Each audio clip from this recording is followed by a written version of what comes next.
The sun. Merciless ruler of certain lands and all those that inhabit them. Light, heat, drought. The sun decides who will live and who will die. Plants and animals can only survive here thanks to special adaptations to the harsh conditions dictated by the sun, the terrain, and the climate. Drought, heat, the sun's dominating, unrelenting presence, all have shaped these landscapes where only the strongest will prosper.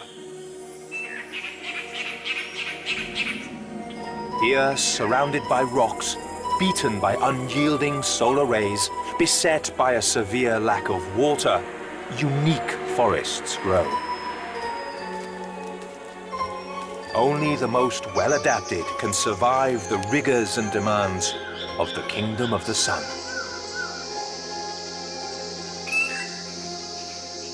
The ground is covered with greenery.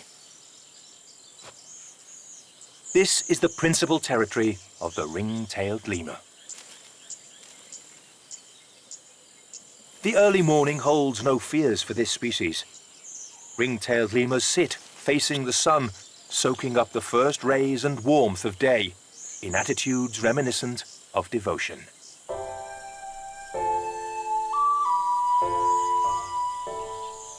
In fact, Madagascan tribes once thought that these lemurs literally worshipped the sun.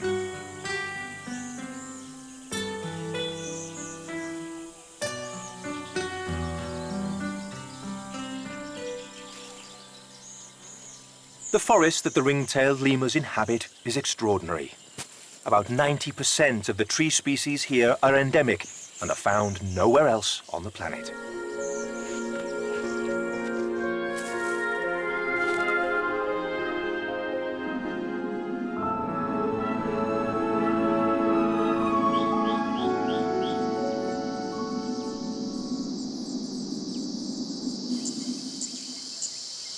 The harshness of this desiccated environment has led to the evolution of highly resistant plants, especially adapted to this dry and rocky environment.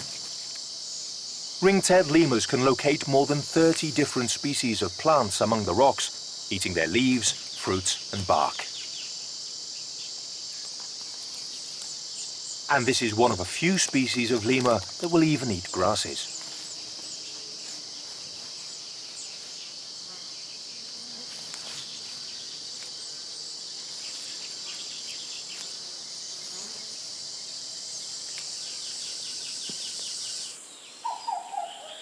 While climatic conditions are favorable, life here is pleasant. That is, if there's no danger around. Kites circle above the forest, on the lookout for young who stray too far from the clan.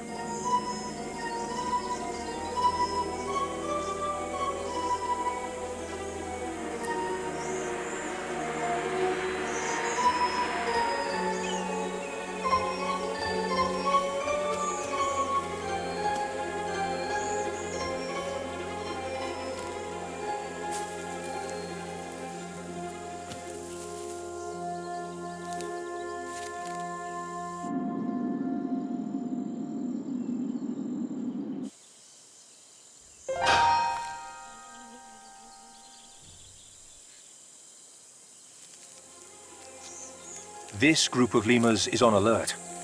Apart from the kite overhead, a snake is on the move at their feet.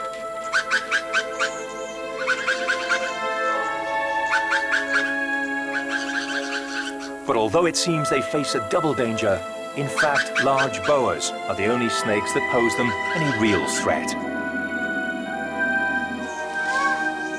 Still, it's best to leave as soon as possible into the protection of the forest canopy.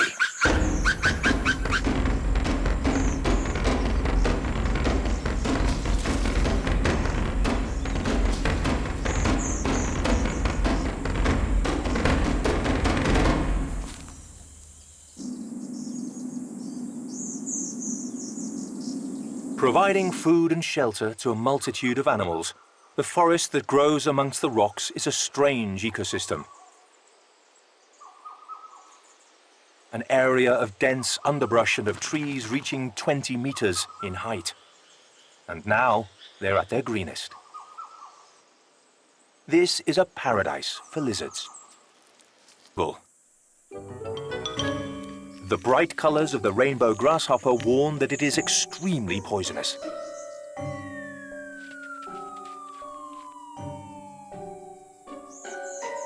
When threatened, it will also raise its wings, another warning that it is a far from tasty snack.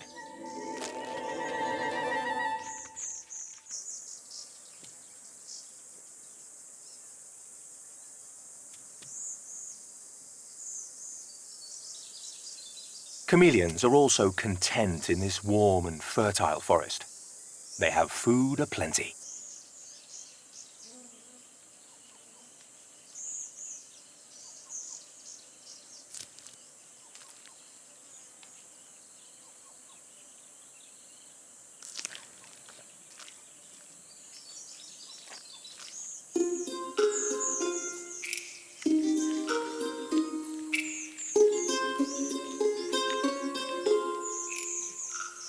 Chameleons know all about the colorful grasshoppers and let them pass by untroubled.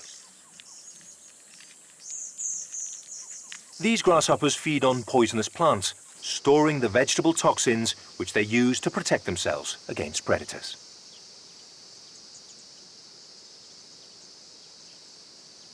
Nobody dare attack them, even when, during the throes of intercourse, they are at their most vulnerable. Neither the hungriest chameleons nor these powerful and desperately hungry crows will eat them.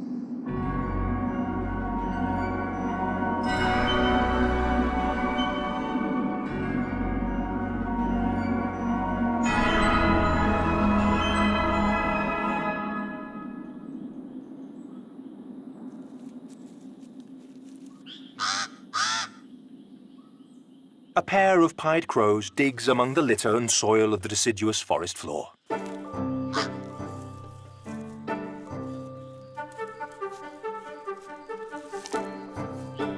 These birds will feed on all kinds of food sources.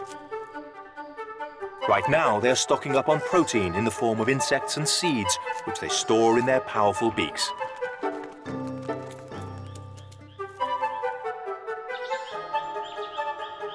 Nearby, a hedgehog tenrec, similar to the European hedgehog, is also looking for proteins on the forest floor.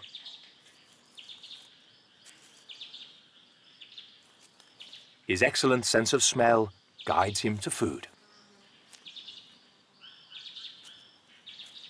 Like most tenrecs, his favorite are the worms that are found in abundance in the soil, which is now soft with moisture. But when the soil is hard and dry, the hunt for worms and insects becomes much more complicated.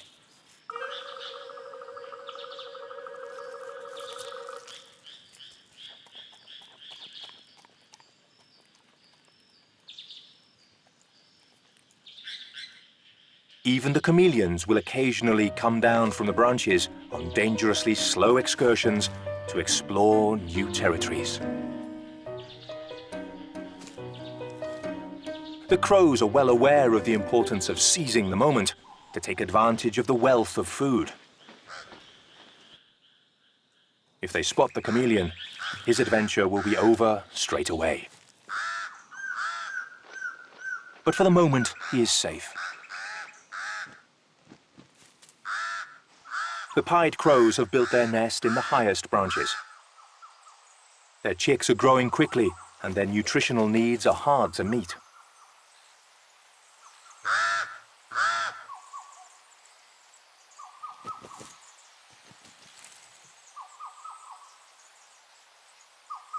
During this period, the parents, united by a close link, will search the spacious forest for food hour after hour.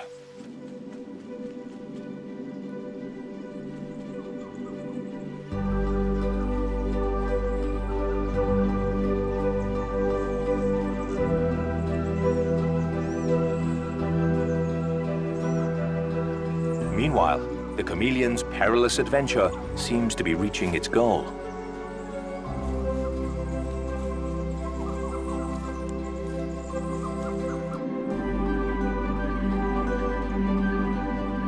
Western Madagascar's deciduous forest has an irregular shape, following the canyons through which small rivers flow, taking refuge in the humidity and the protection they offer.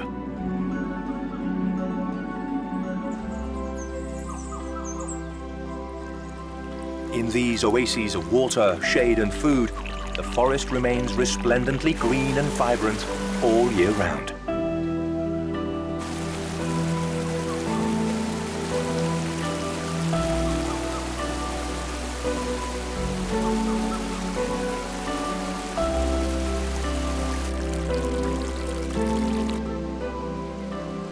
These secluded forests shelter life from the sun that mercilessly bakes the rest of the island.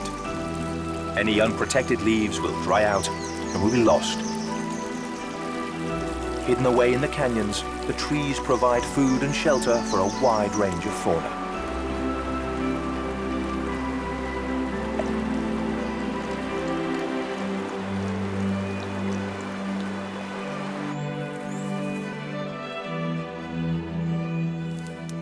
Small birds build their nests in the network of branches of this dried forest.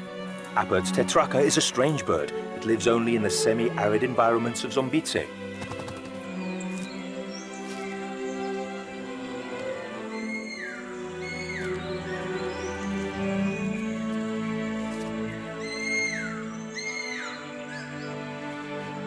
And like 51% of Malagasy birds, it is unique to the island.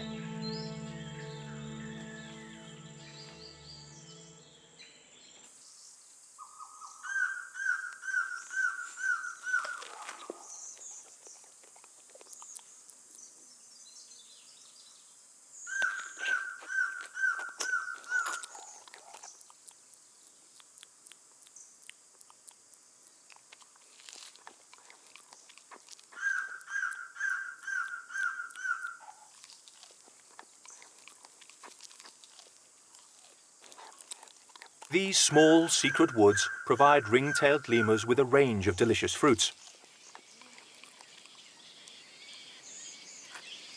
Now they're looking for the first ripe figs.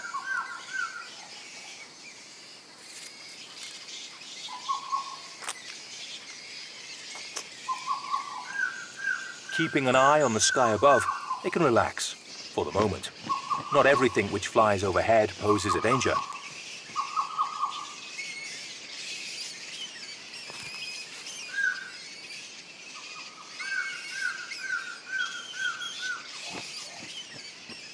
Flying foxes take the night shift among the fruit eaters.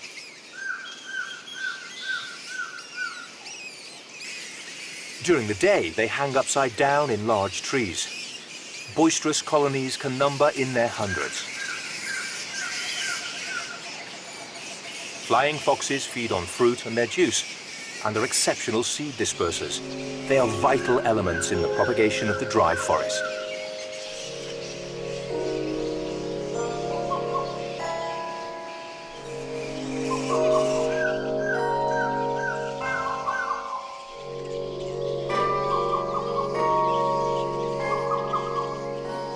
It's the breeding season, and under their wings, protecting them from the aggressive sunlight, mothers hide their single cub.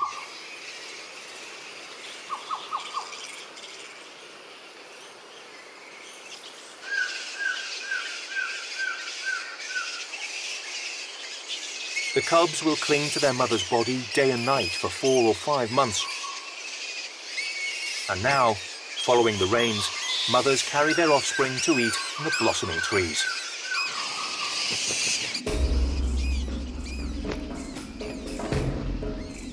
It is the most critical moment of their lives. Kites and crows often harass them until they lose hold of their cubs and drop them.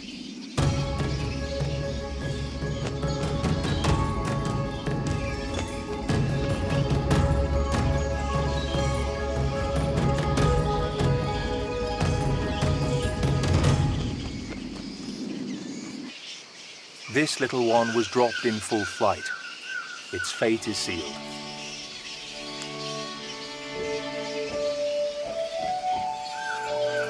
It calls out to its mother continuously and plaintively, but she cannot rescue it. She is physically incapable of landing on the ground.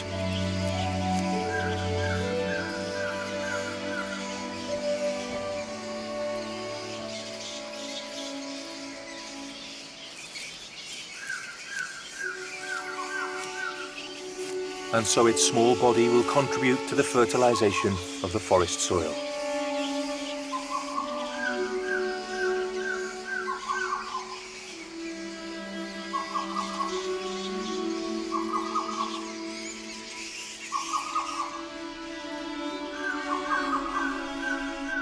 The intense life of the forest has not a single moment's respite. The interior of these canyons is a permanent oasis and shelter from the sun.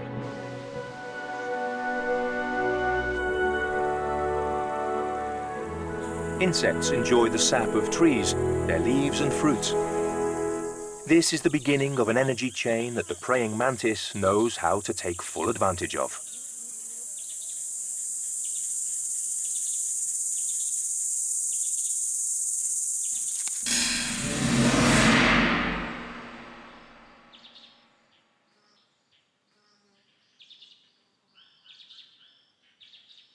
This diminutive but impressive predator can destroy the chitin exoskeleton of insects as large as itself and consume them entirely.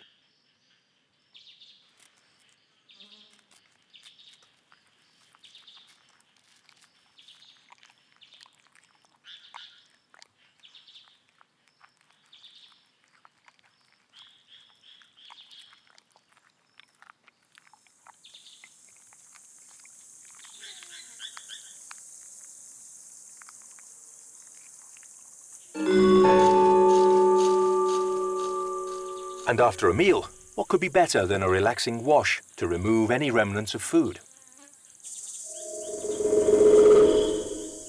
This careful cleaning ritual is essential for praying mantis. It also seems to be a pleasurable experience in which the insect invests its full attention.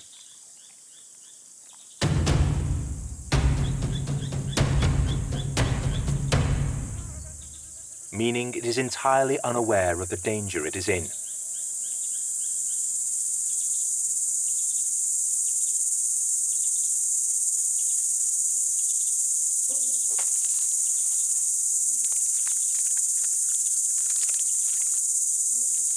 The hunter becomes the hunted, and the mantis ends up being a crunchy snack for a giant Madagascar chameleon, happy to replenish the energy it has spent during its hazardous sortie into new territories.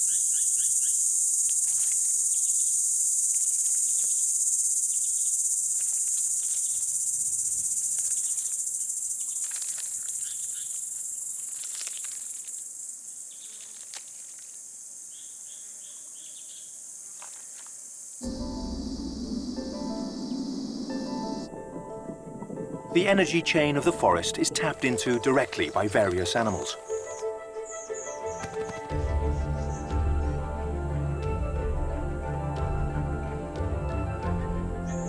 What appear to be fruit or flowers on this tree are in fact bugs.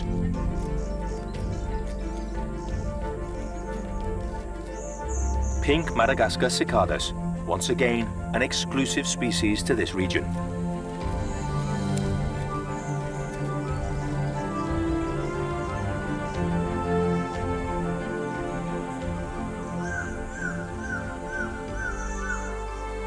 The deciduous trees of the forest are pierced by thousands of small styluses that suck their thick sap. The combination of abundant food and the gregarious habits of animals lead to exciting scenarios that end in tiny orgies.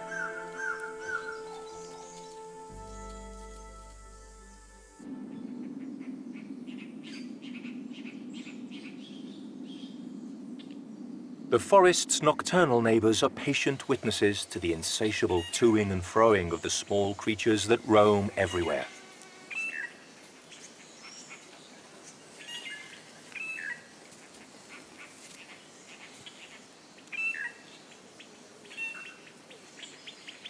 It is not yet their time. That will come when night falls. This owl waits expectantly, intently listening to the sounds around it.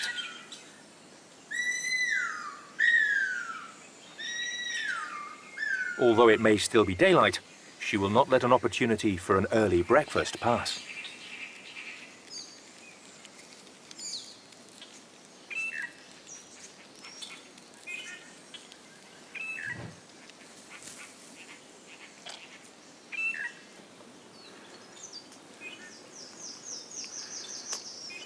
The ring-tailed lemurs are active, and after feeding on the forest's abundance, they will return the favor.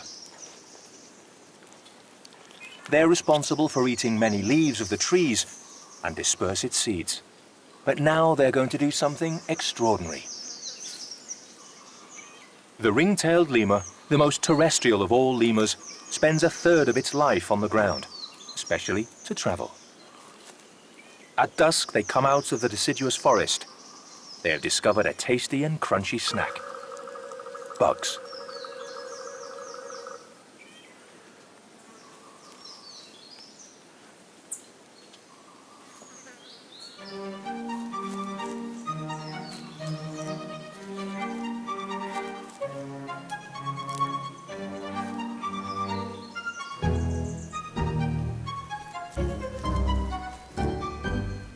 These are the most omnivorous of lemurs. When the forest begins to dry out and leaves and fruits are in short supply, they will eat insect larvae, spiders and grasshoppers, and even birds and chameleons. But they have never before been filmed eating bugs.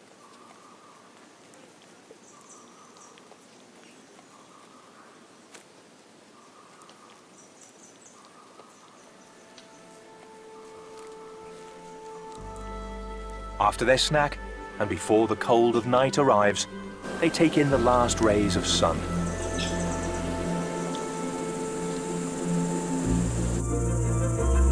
They sit with the sensitive parts of their bodies to the light and bathe in the last warmth of the day.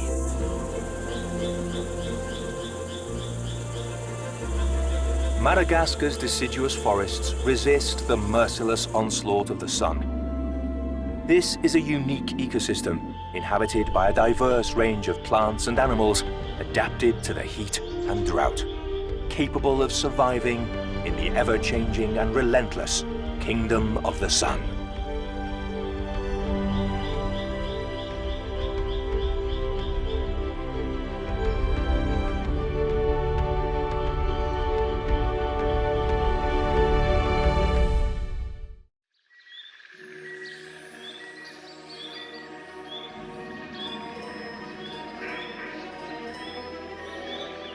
Holm oak forests have an ever-changing appearance.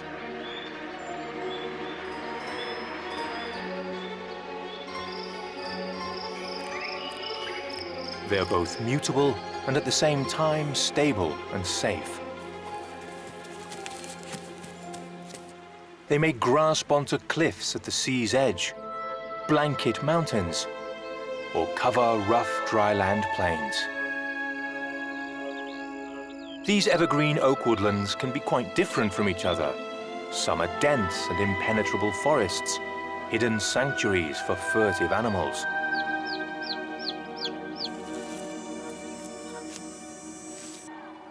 Others are spacious, with impressive trees that have large leaves and superb, imposing branches. And all around the holm oaks, a fascinating, rich world flourishes, displaying a unique diversity unfound anywhere else on the planet. Holm oaks are, in more ways than one, the very symbol, the perfect representation of the Mediterranean forest.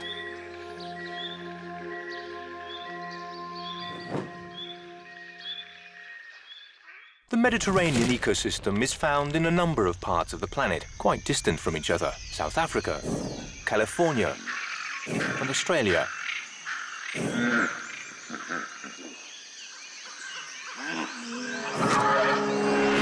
But it is seen in its maximum splendor around the Mediterranean Sea, and more specifically in Andalusia.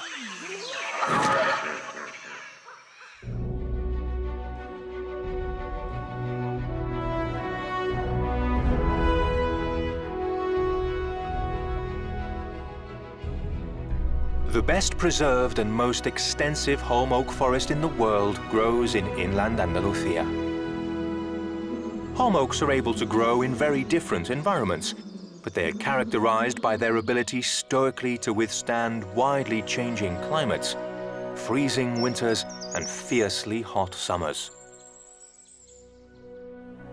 This forest is the backdrop of a unique ecology, home to a diverse and rich fauna with which it shares the rigors of the Mediterranean climate.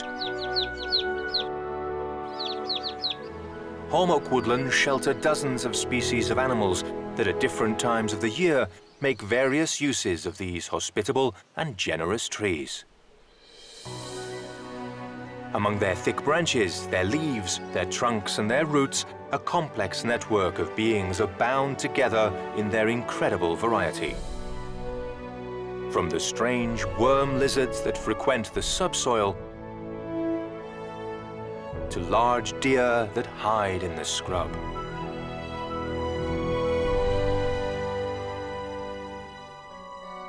In its shadows, a rich undergrowth that enriches the forest and multiplies its capacity to generate life grows. The most representative species of the Mediterranean ecosystem, such as black vultures and the Iberian lynx, are bound together in and around the holm oaks.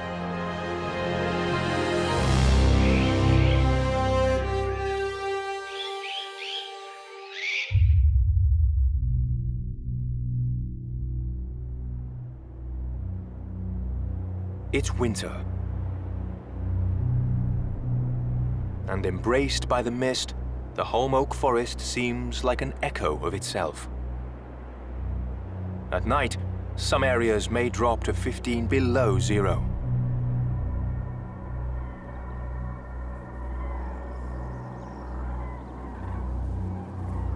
But the holm oaks resist. Their tough leaves have not suffered any damage. And as the sun timidly warms the forest, life is hurriedly shaken awake. These cranes have traveled 3,000 kilometers from the north to spend the winter here, away from the boreal ice and snow. At dawn, they come together in enormous flocks and fly off to find meadowland. Meadows are a kind of cultivated forest with a mix of trees, grasses and crops. This open woodland occupies extensive territories in the southern half of mainland Spain, where the evergreen holm oak is protagonist. The reason for the crane's early morning flight is simple. From when they arrive at the end of October, they are in constant search for acorns to replenish their energies after their strenuous journey. The meadows will be their home for almost half a year. In the first few months of winter, they will eat almost nothing but acorns. And they're not alone. Hundreds of thousands of wood pigeons visit the same meadows.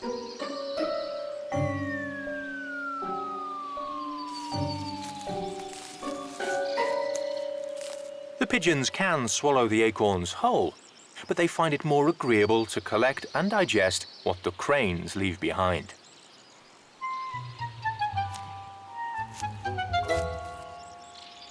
The holm oak woodland not only provides food. The hard wood of a trunk stores water to quench someone's thirst.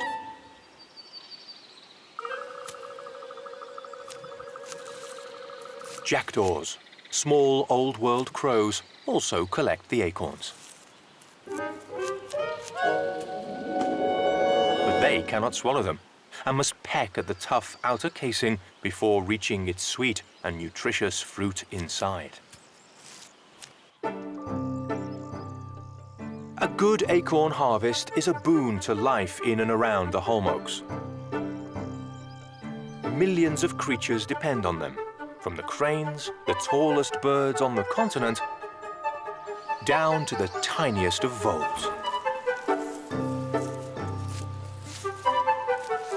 1 hectare of oak meadow may produce up to 800 kilos of acorns, received like the biblical manna from heaven by travelers and locals alike. As spring approaches, the crane's wanderlust begins to pull them northward again. But while they're still in the meadow, the first leaps, shouts and squabbles announce the start of the mating season.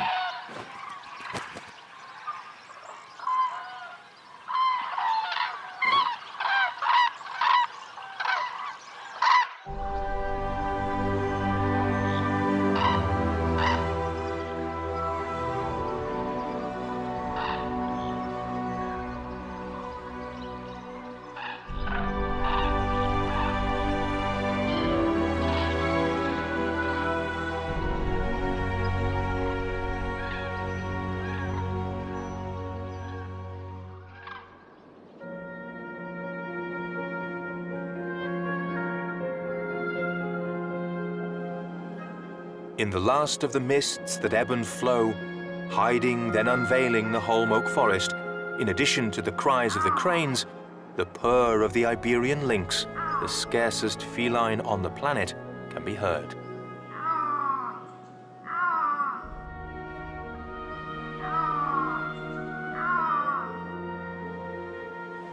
These Andalusian forests are all that are left of its devastated kingdom.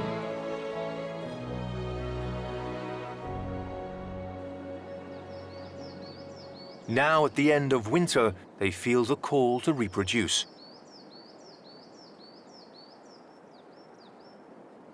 If they pair now, their offspring will be born in the middle of spring.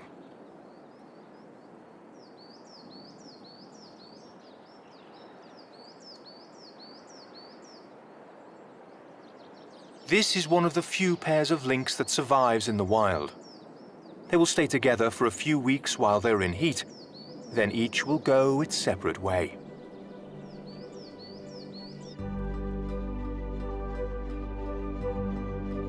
Spring comes early to Andalusia. In February or March, the forest begins to bloom. And birds take advantage of the bonanza to make the first nests. Blackbirds are always the first to set about the task of breeding.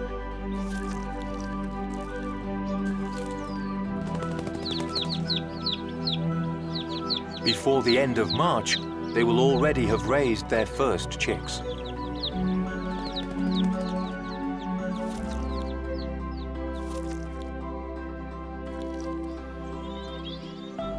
The blackbirds are soon followed by other species. Nuthatch make the most of recesses in the tree trunks to nest. They scamper around the branches, hunting all kinds of insects with which to satisfy their hungry offspring.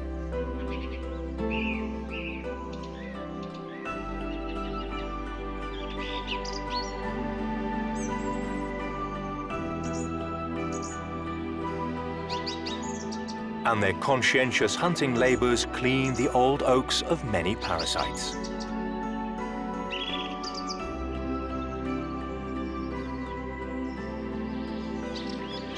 Spotless starlings also nest in holes of the oaks, some of which may be up to 1,000 years old.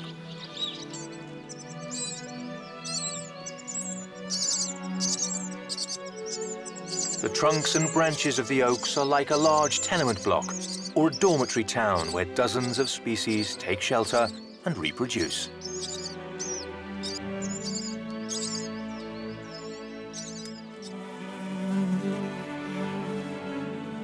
The branches of the great oak also provide excellent scaffolding for the nests of Iberian or azure-winged magpies.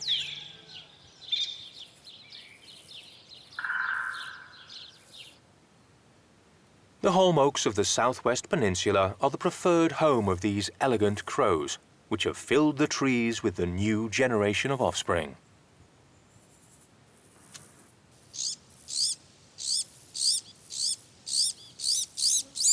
It's not unusual for several members of the clan to join the parents in bringing up baby.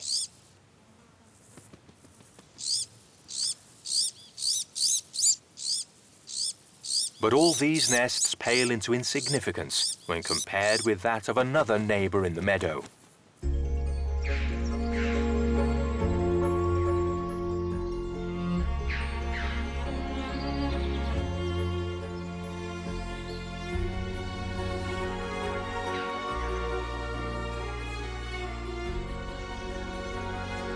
The black vulture's nest can weigh several hundred kilos and reach 4 meters in diameter.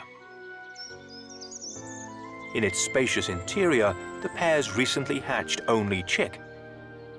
This as yet small and defenseless creature will occupy all the efforts of its parents in the coming months. The Mediterranean forests of the Iberian Peninsula are home to the largest and best preserved population of black vultures in the world.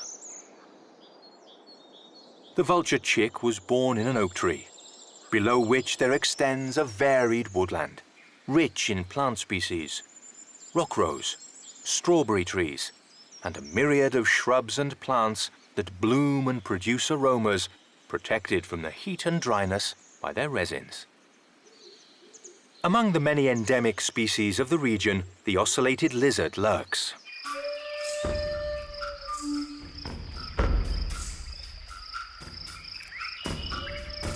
The ocellated lizard is the largest European lizard, reaching more than 70 centimeters in length. It's a voracious reptile and an inexhaustible hunter. Its most common prey are the large insects of the Mediterranean ecosystem.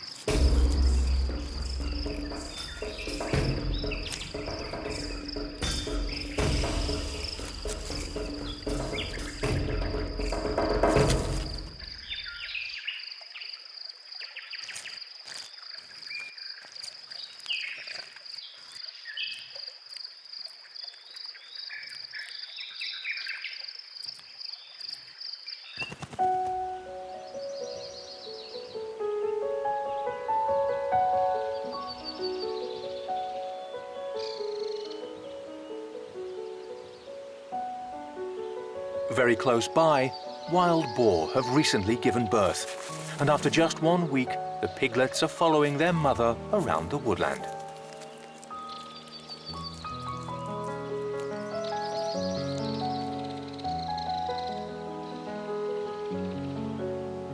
For several months, the sow will suckle her babies, but wild piglets are very curious and active, and will even find their own food in the forest.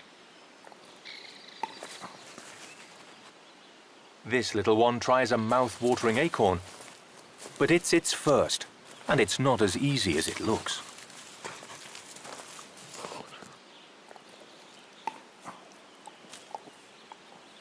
The wild boar's infancy is the most vulnerable time of their life. They may become victims of several predators, such as the lynx.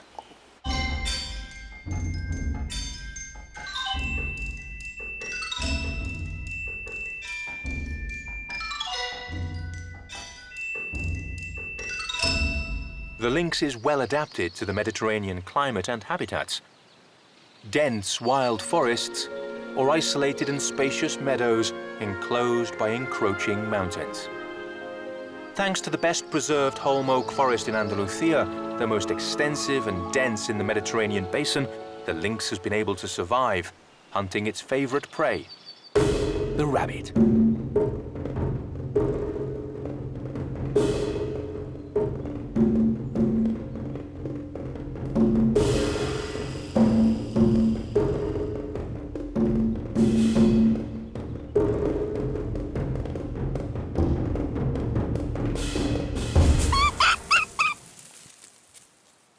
Iberian lynx depend entirely on rabbits.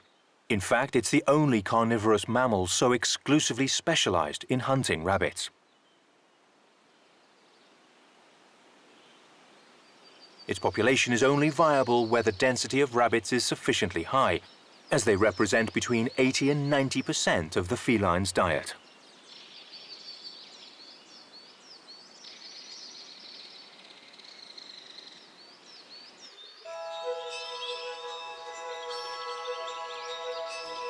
Rabbits are also important for the black vultures.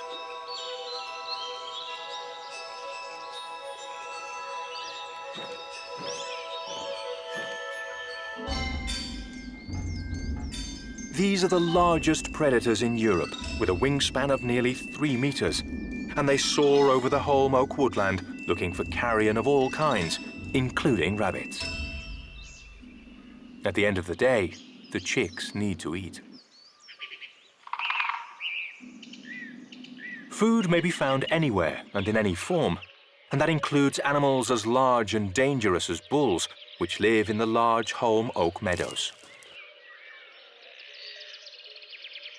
This wooded landscape is shared by both livestock and wild fauna, and the black vultures know how to make the most of it. Hedgehogs, in principle, are Mediterranean summer.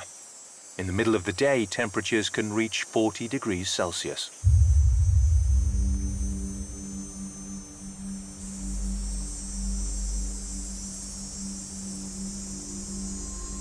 The vulture chick can neither escape nor hide.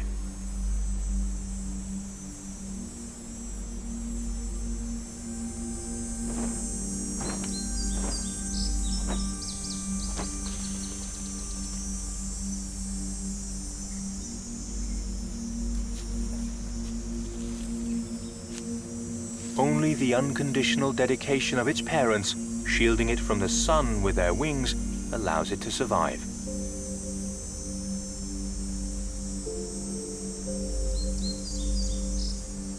Sometimes, though, the survival of young vultures doesn't depend on their parents.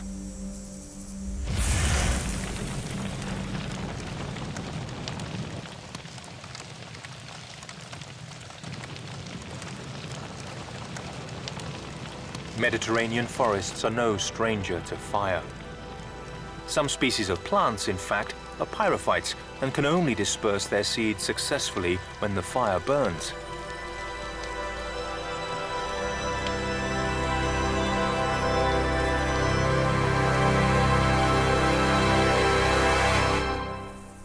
The black vulture's young, however, are helpless in their nests when the fire advances. Far away in another part of the old oak forest, the parent vultures are unaware of the danger threatening their offspring. They're focused on looking for what they need. But it's not easy to find enough meat to survive.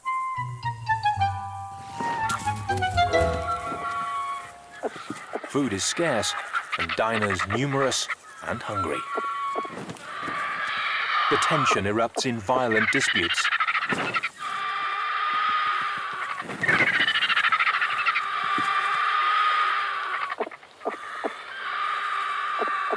But the black vulture's size and strength allow them to impose their superiority over other scavengers.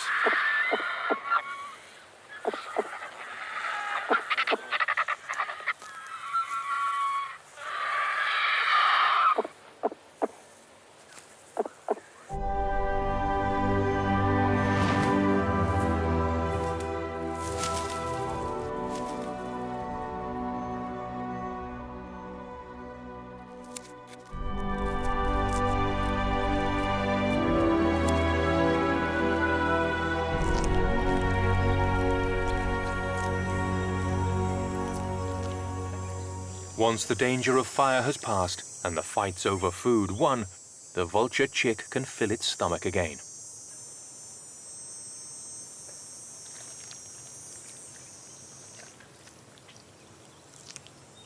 In only a few weeks, it may be flying over the holm oak wood in which it was born. Below its nest among the branches, the acorns have germinated, and the forest floor takes on a healthy aspect.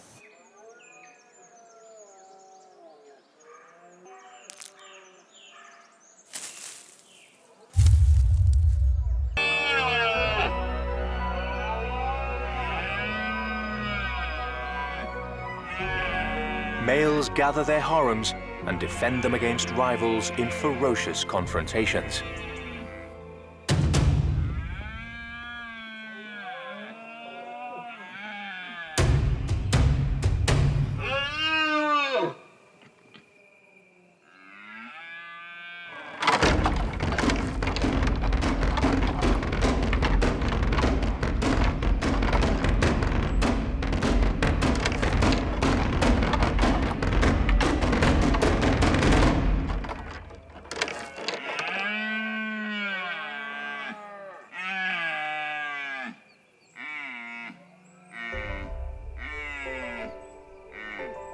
It's an exhausting time, and energies are replaced thanks to the acorns.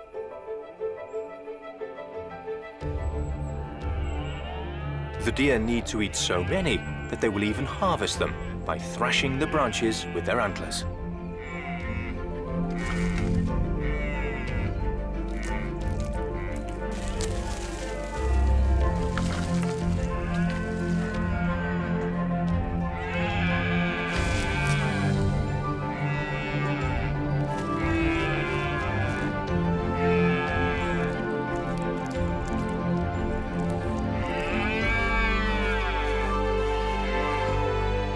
As temperatures drop, a new set of neighbors takes up residence in the oak forest.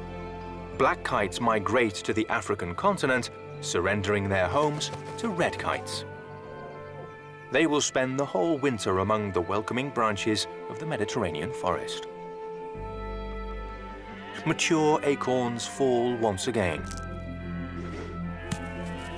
and the fauna of the oak forest will survive despite the lack of food and the extreme cold. The bellowing of the deer has died away, soon to be replaced by the fanfares of the cranes back from their sojourn in the far north. Here they will spend half a year in the company of lynx, magpies and black vultures.